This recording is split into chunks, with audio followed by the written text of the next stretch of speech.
ఉంటాను. ఇప్పుడు ఒకటి చెప్తాను చూడండి సార్. సాయి ప్రసాద్ రెడ్డి గారు గత ఎన్నికల్లో కూడాను ఇప్పటికి కూడా ఆయన చెప్పేది ఏంటి?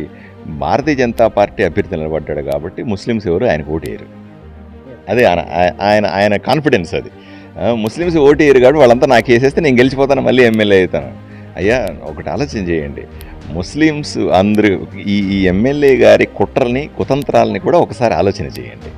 ఎల్లప్పుడూ కూడా హిందూ ముస్లిమ్స్ అనే గొడవలు సృష్టించి వీళ్ళ మధ్య విభేదాలు సృష్టించి ఏదో రకంగా తన రాజకీయ పబ్బం గడుపుకునే ప్రయత్నం చేస్తున్నారు సాయిప్రసాద్ రెడ్డి గారు. ఇది ప్రజలు కూడా ఆలోచన చేసుకోవాలి. అయ్యా నేను డాక్టర్ పార్థసారథిగా చదువుకున్నవాడిగా, ఇంతకుముందు ఎంపీగా పోటీ చేసిన వాడిగా, జాతీయ స్థాయిలో ఓబీసీ మోర్చా జాతీయ కార్యదర్శిగా భారతీయ జనతా పార్టీలో నేను పనిచేసిన, దేశవ్యాప్తంగా తిరిగిన అనుభవంతో నేను చెప్తా ఉన్నాను. ఎక్కడా కూడా నన్ను నమ్మండి, ఎక్కడా కూడా హిందూ ముస్లిం అనే తేడాన్ని నేను ఎప్పుడూ చూడను. నాకు గుడి అయినా సరే, చర్చ్ అయినా సరే, మసీద్ అయినా సరే, మూడు ఒకటిగానే చూస్తాను. ఎవరో నిన్న వైఎస్ఆర్సీపీ నాయకులు కొంతమంది ముస్లిం యువకుల దగ్గరికి చెప్తున్నారట, పార్థసారథి గెలిస్తే మసీదుల మీద పడతాడు, చర్చిల మీద పడతాడు. అయ్యా దయచేసి ఇటువంటి అపవాదులు మాత్రం ఎప్పుడూ కూడా ఆలోచన కూడా చేయకండి. నేను చదువుకున్నవాడిని, నేను విఘ్నత కలిగిన వాడిని. ముస్లిం యువకులు కానీ లేదా క్రిస్టియన్ యువకులందరికీ కూడా నేను ఇదే విజ్ఞప్తి చేస్తాను. ఇంట్లో ఉన్న ముస్లిం మహిళలకు కూడా నేను విజ్ఞప్తి చేస్తాను. మా అక్కా చెల్లెళ్ళకి ఎవరికైనా సరే ఏ ఇబ్బంది వచ్చినా సరే నేను ఎప్పుడూ మీకు అందుబాటులో ఉంటాను.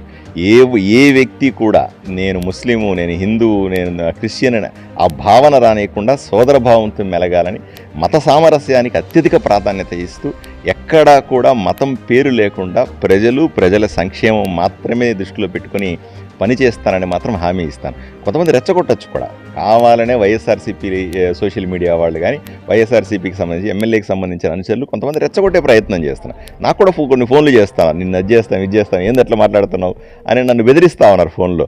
అయ్యా ఇవన్నీ కూడా ఎవరు పట్టించుకోవాల్సిన అవసరం లేదు. దయచేసి అర్థం చేసుకోండి, ఇది ఎన్నికల సందర్భంలో కావాలని వాళ్లే కొన్ని మతపరమైనటువంటి విద్వేషాలు రెచ్చగొట్టే వ్యాఖ్యలు చేసి అది మా మీద తోసే ప్రయత్నం కూడా చేస్తారు. నేను అటువంటి వ్యక్తిని కాదు, నేను అటువంటి ఆలోచనలు ఉన్న వ్యక్తిని కాదు. ఎల్లప్పుడూ కూడా హిందూ అయినా, ముస్లిం అయినా, క్రిస్టియన్ అయినా అందరినీ గుండెల్లో పెట్టి చూసుకుంటాను. అందరినీ సంతోషంగా ఉండేలాగా చేస్తాను. ఎక్కడా కూడా ఏ చిన్న డిస్టర్బెన్స్ వచ్చినా సరే ఒప్పుకునే ప్రశ్న లేదని మాత్రం వాళ్ళకందరికీ హామీ ఇస్తాను.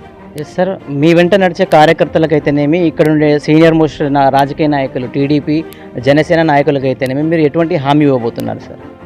నాయకులే ప్రజలకు హామీ ఇవ్వాలి. నాయకులకు మనం ఇచ్చే హామీలు అంటూ ఏముండవు. బట్ ఏదేమైనప్పటికీ కూడా ఇక్కడ నలిగిపోయినారు. ఇక్కడ ఉన్నటువంటి తమాషా ఏమిటంటే ప్రజల్లో పార్టీలు ఎలక్షన్ సందర్భంలో పార్టీలు ఉంటాయి, ఎలక్షన్ల తర్వాత పార్టీలు ఉండవండి. ఇంకా ఇప్పుడు ఒక్కసారి ఎన్నిక ఉంది కాబట్టి నేను తెలుగుదేశం లేదా బీజేపీ, వైసీపీ అనే మాటలు ఉంటాయి. ఒక్కసారి ఎన్నికల వరకే ఈ మాటలు అనేవాడు. ఎన్నికల తర్వాత అందరూ ప్రజలే. ఇప్పుడు సాయిప్రసాద్ రెడ్డి గారికి ఇంకొక అలవాటు ఉంది. తన ప్రతిపక్షాల్లో ఉన్నటువంటి కార్యకర్తలందరినీ ఏదో రకంగా అడిచేయాలి. తన పార్టీలో ఉన్నటువంటి వైఎస్ఆర్సీపీ కార్యకర్తల్ని కూడా ఆర్థికంగా ఎదగనీయకుండా చేయాలి, వాళ్ళని కూడా అణిచేయాలి. తన భేదాలు ఉండవు. ఆ రకంగా అందరినీ అణిచేసి అందరి మీద ఇబ్బంది పెట్టి ఏదో రకంగా తన గుప్పెట్లో పెట్టుకునే ప్రయత్నం ఆయన చేస్తా ఉన్నాను. నేను ఎప్పుడు అలా చేయను. నాకు అందరు కార్యకర్తలు ఒకటే. ఎలక్షన్ల వరకు వాళ్ళ పార్టీని వైఎస్ఆర్సీపీ నాయకులు వాళ్ళ పార్టీ చేసుకుంటారు. తెలుగుదేశం, జనసేన, బీజేపీ కార్యకర్తలు ఉమ్మడిగా ఉన్నాం, వాళ్ళకంటే పెద్ద సంఖ్యలో ఉన్నాం. ఈరోజు మేమందరూ కూడా మా రాజకీయం చేస్తాం, మేము ఎన్నికల్లో గెలుస్తాం. మేము గెలిచేది ఎందుకు? వాళ్ళకి మంచి చేయడానికే కదా. గెలిచిన తర్వాత నేను ఈ పార్టీ ఆ పార్టీ అని చెప్పకుండా ఏ పార్టీలో ఉన్నటువంటి కార్యకర్తలకైనా సరే అందుబాటులో ఉంటాను. ఏ పార్టీలో ఉన్న కార్యకర్తలకైనా సరే న్యాయం చేయడానికి పోట్లాడతాను. ఎస్, అయితే కొత్త అభ్యర్థి ఆదోని నియోజకవర్గం తరపున పోటీ చేయనున్న డాక్టర్ పార్థసారథి గారిని అయితే ఒక్క అవకాశం ఇచ్చి గెలిపించి చూడండి, ఈ యొక్క ఆదోని నియోజకవర్గాన్ని అభివృద్ధి చేసి చూపిస్తామని చెప్పేసి మనకు హామీ ఇచ్చారు. కెమెరా పర్సన్ యువరాజ్తో రాజారంగ, సిఆర్.